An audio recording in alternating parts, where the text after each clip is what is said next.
नमस्कार मित्रमंडळींनो, शुभ सकाळ सर्वांना। आज पण मी तुमच्यासाठी एक गोष्ट घेऊन आलोय। तर मित्रांनो, ही गोष्ट आहे का इमानदार बापाची आणि इमानदार मुलाची। एकदम गरीब आणि शांत स्वभावाचे मुलगा फार कष्टाळू असतो, पण काही कारणानुसार हे काहींना खपत नव्हतं। एकाचा मुलगा वाईट निघाला, एकाचा चांगला निघाला, तर ज्याचा वाईट निघालाय याला मात्र चांगला निघाला याचा कधी खपत नव्हता। तसंच त्या बाप मुलाभोवती घडलं। तो मुलगा चांगला निघाल्यामुळं त्याच्यावर काहीतरी खोटा आरोप घातला आणि चोरीचा आरोप घातला।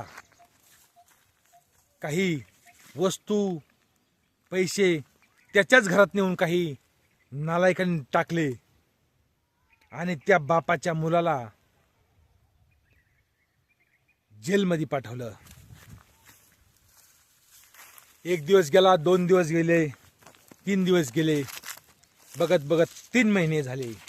तर या बापलेकांनी शेतात बटाटे लावले होते आणि बटाटे तर काढणीला आले, मुलगा तर जेलमध्ये। बापाच्या डोक्यावर खूप ताण आला की आता नेमके ही बटाटे मी कसे काढू, माझा मुलगा तर जेलमध्ये। म्हणून बापाने एक चिठ्ठी लिहिली आणि मुलाला जेलमध्ये पाठवली। बाळा, तू नाहीस आता, मी तर थकलोय, आता बटाट्याची काढणी माझ्याच्यानं होईना। काही मजूर लावीन म्हणलं तर पैसाही जवळ नाही। अशी चिठ्ठी बापानं मुलाला पाठवली आणि ती जेलपर्यंत पोहोचली। मुलानं वाचली, पण त्यानं दिमाग लढवला।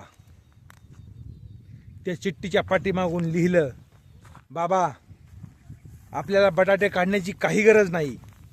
ज्या माणसाचं मी सोनं चोरलंय, पैसे चोरलेत, ते सोनं आणि पैसे मी आपल्या बटाट्याच्या रानातच पुरून टाकलेत। जाऊ द्या बटाटे गेले तर, असं चिठ्ठीच्या पाठीमागून लिहिलं आणि चिठ्ठीची घडी केली बारीक आणि पोलिसांना सांगितलं ही पण माझ्या बापापर्यंत पोहोच करा। पण पोलिस हुशार असतात, त्यांना वाटलं या चिठ्ठीत काय लिहिलंय आणि काय नाही, आपण पाहू। मग पोलिसांनी चिठ्ठी उघडून वाचली तर पाठीमागून लिहिलं होतं की बाबा, आपले बटाटे गेले तरी जाऊ द्या,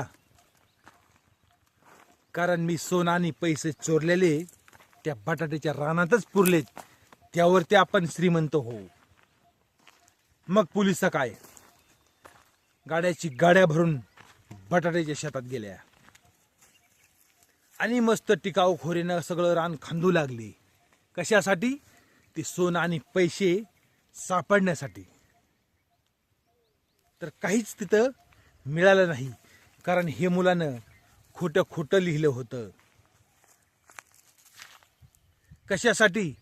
तर बटाट्याचं पीक पोलिसाकडून काढून घेण्यासाठी। तसं मित्रांनो, माणसामध्ये इमानदारी आणि चलाकी जर असेल ना, तर माणूस जेलमध्ये बंद असला तरी पण तो त्याचे कामं करू शकतो। हे ह्या गोष्टीतून मी तुम्हाला सांगितलंय।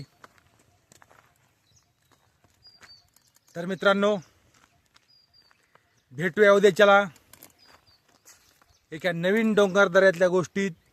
तोपर्यंत नमस्कार, आणि चॅनलला लाईक सबस्क्राईब करा बरं का, कारण मी तुम्हाला काही कुठलं शहरमधलं दाखवणार नाही, तर डोंगर दऱ्यातलं असंच गोष्टी सांगत जाईन। धन्यवाद।